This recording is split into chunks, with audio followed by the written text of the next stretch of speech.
Hello, folks. My name is Meet Padalia, and today we are going to give insights on the paper Organizational Boundaries and Theories of Organization.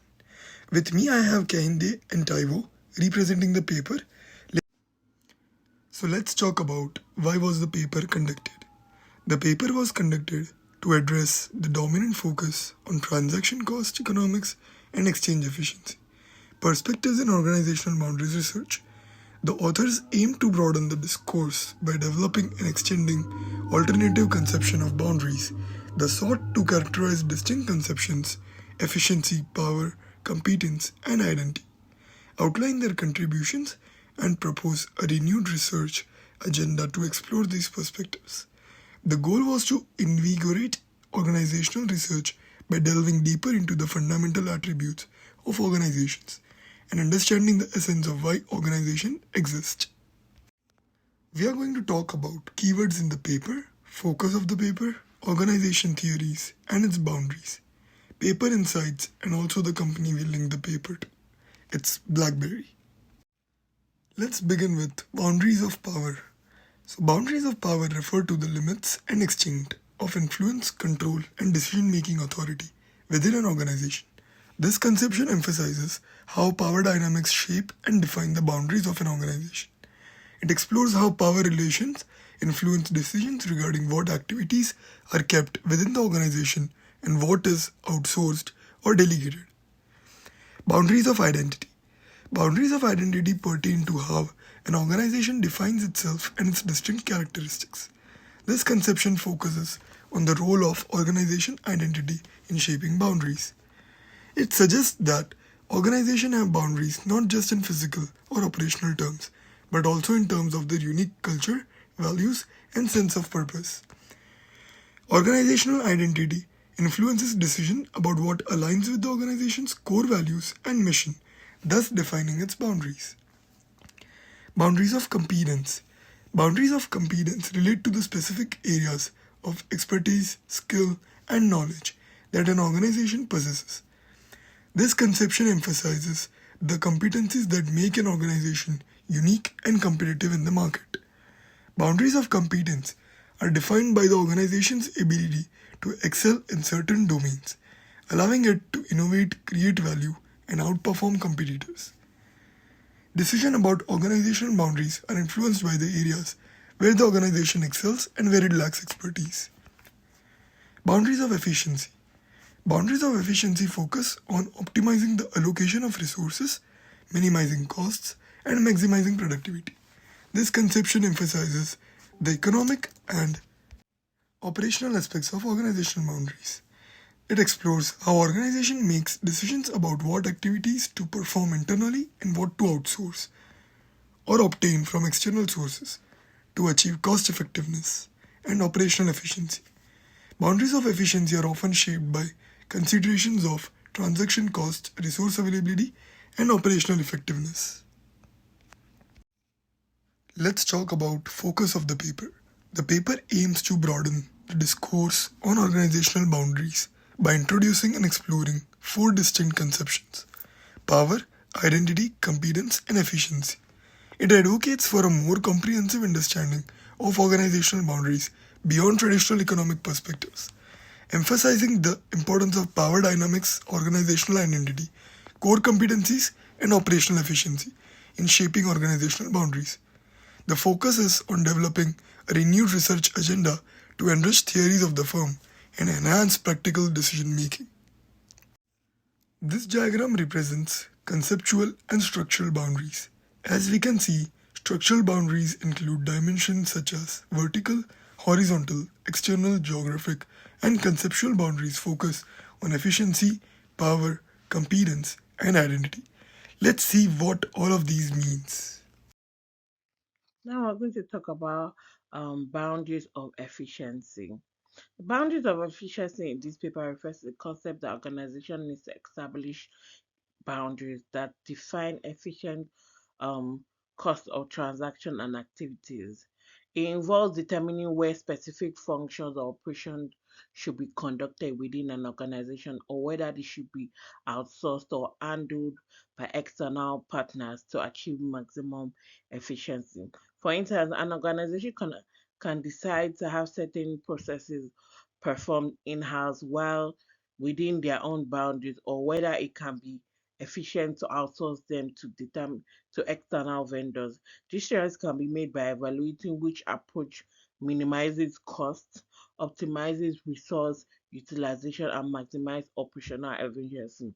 And obviously, there are results of that you can see from this boundary efficiency, which is minimizing of transactional costs, aligning incentive, and ensuring effective resources allocation. This concept plays a crucial role in an organizational strategic decision making, especially when determining how to structure an organization.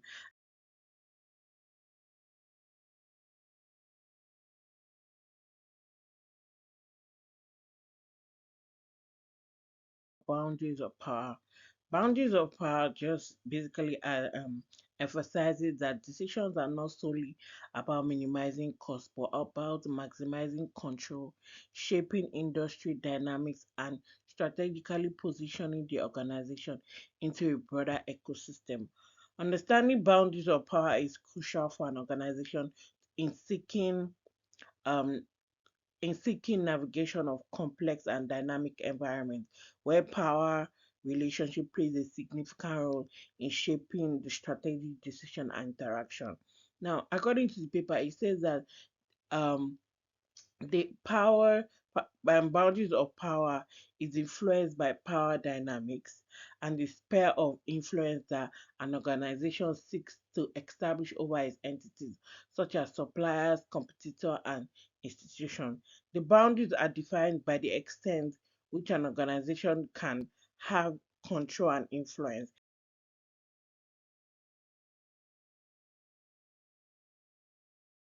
Boundaries of competence, as discussed in the paper, relates to the idea that organizational boundaries are shaped by an organization's dynamic resource portfolio and its ability to adapt and evolve in response to environmental changes. Boundaries of concept suggest that organizations should redefine their boundaries based on their capabilities and competence.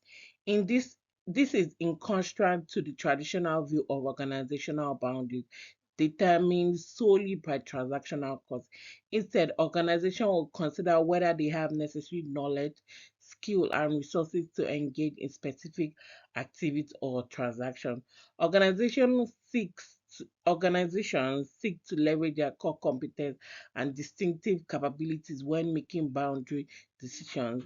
They may expand their boundaries to include activities that align with existing competence, allowing them to create value and gain a competitive advantage.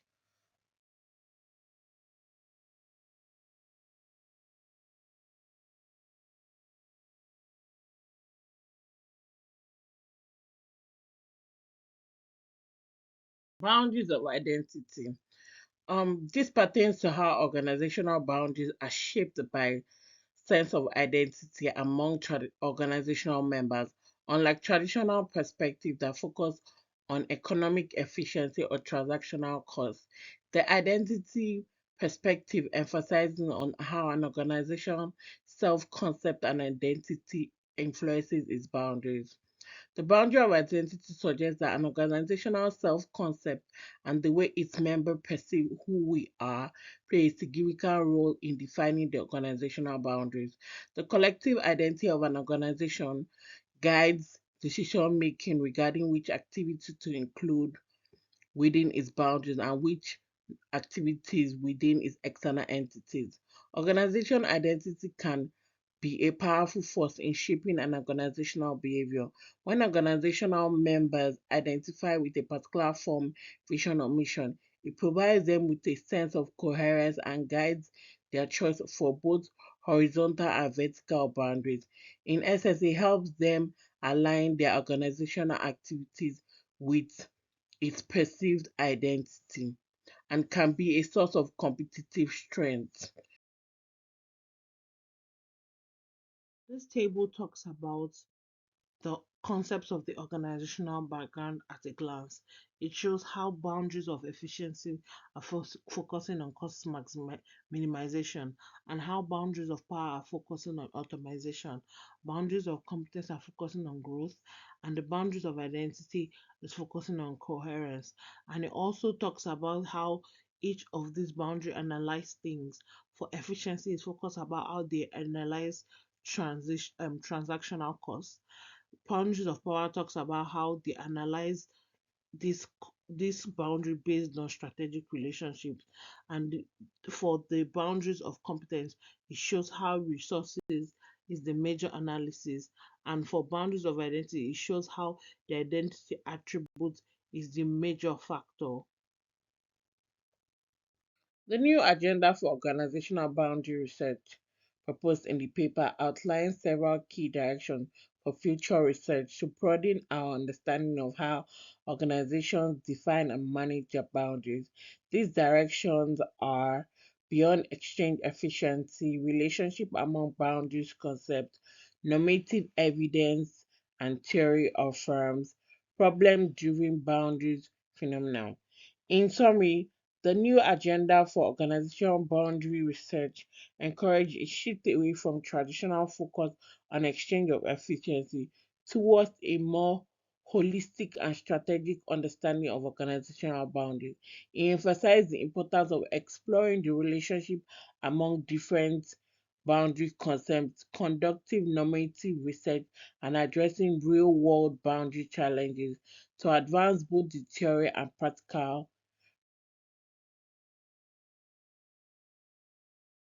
While the paper doesn't present specific empirical findings or experimental results, the paper provides a comprehensive understanding of organizational boundaries, helping companies define their limits and make strategic decisions. It highlights the importance of leveraging organizational identity for a competitive advantage and for a competitive edge, and recommends more performance focused normative research. It also underscores the roles of organizational identity in fostering employee and customer attachment, and guides companies in addressing contemporary boundary challenges. It is a valuable resource for business seeking informed decisions in the evolving environment. Thank you. Now we move on to linking of the paper.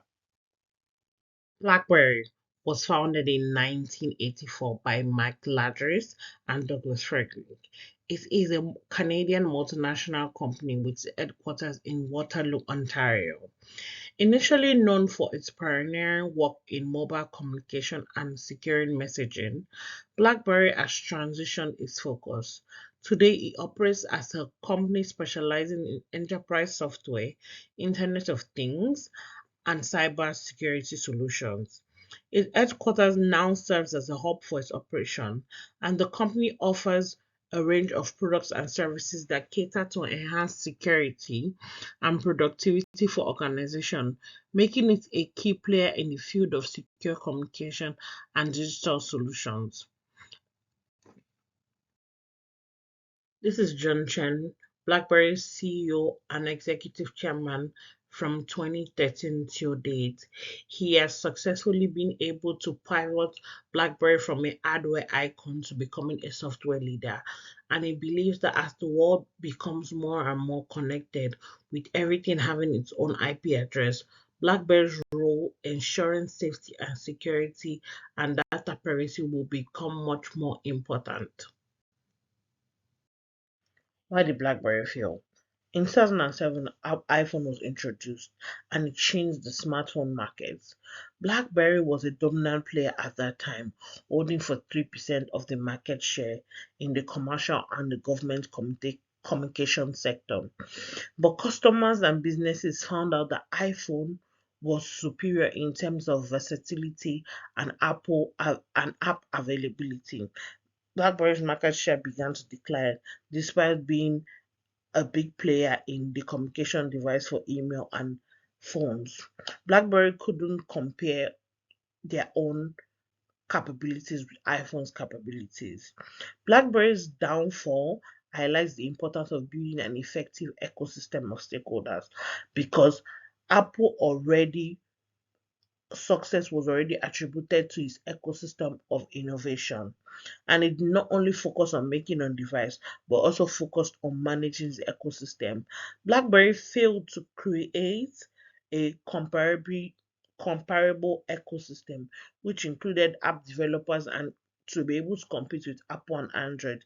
The lack of quality apps and inability to attract a significant number of developers became their initial became a critical weakness that definitely took BlackBerry out. Despite the attempt to focus on business and government sectors and release products like BlackBerry Classic, and BlackBerry continues to struggle. The lack of quality apps like those available in its competitors' ecosystem hindered its recovery. In summary, BlackBerry's inability to be able to adapt to the changing landscape by developing a robust ecosystem of stakeholders, including app developers, was a significant factor of its decline. This just shows that the importance of managing and nurturing the ecosystem in a business environment is very, very important. BlackBerry's business model and revenue streams have transformed over the past 10 years.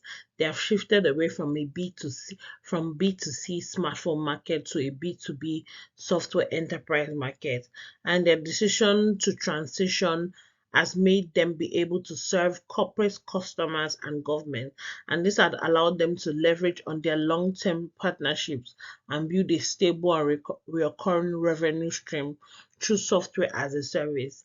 And in addition, shifting to B2B model has allowed the company to edge against the risk of customer preferences, since everyday customers tend to be more spontaneous with their purchases. If BlackBerry had looked at this paper previously, maybe they might have still been the leaders in the mobile industry, because the main reason why BlackBerry previously failed was because of competition. They did not see the Apple iPhone taking over the market and them losing a lot of market share that they couldn't recover from. So now, how can this paper be beneficial for BlackBerry currently? It can help them to define their organizational boundaries. BlackBerry can use the insights from these papers to clearly define its internal and external boundaries, and this can help the company understand what aspects of its operation falls within the organizational scope and what lies outside, like competition, like their competitive advantage. And also, it can help them with strategic decision making. By understanding the different concepts of organizational boundaries, like power, like competence, like identity, it's going to help BlackBerry be more informed to make strategic decisions. For example, it can consider the efficiency, the power, the competence, and the identity aspects when deciding on partners and acquisition and markets to enter. Number three, it can also use this to leverage the organizational identity, meaning who are we? BlackBerry is focusing BlackBerry can focus on strengthening its organization and identity to gain competitive advantage. It can build a clear and compelling identity that can help inspire and attach employees and also customers, which is vital in the competitive technology industry for everyone to know they're still the previous BlackBerry that exists, but they don't make mobile phones, but they make much more things, which is important, like privacy and data security. Number four, normative research. This conducting helping BlackBerry with conducting normative research, it suggests that it can help BlackBerry assess its performance more rigorously. This approach can lead to better informed decisions, especially in non-traditional areas where BlackBerry is looking to expand and innovate. And also number five, it also will help BlackBerry address contemporary challenges. BlackBerry can use this problem-driven perspective discussed in the paper to address their current challenges. For example, as a company is entering and exploring new markets or business ecosystem, it can apply the insights from this paper to make well-informed decisions. In conclusion, we know a company's strategic competitive advantages, their resources, tangible and intangible resources, their knowledge of formal and informal institutions can help them to either succeed or fail in the market. And this paper overall can provide BlackBerry with the framework for understanding and optimizing its organizational boundaries and fostering a strong organizational identity, and also will help BlackBerry make strategic decisions that can align with its core strengths and objectives. Thank you.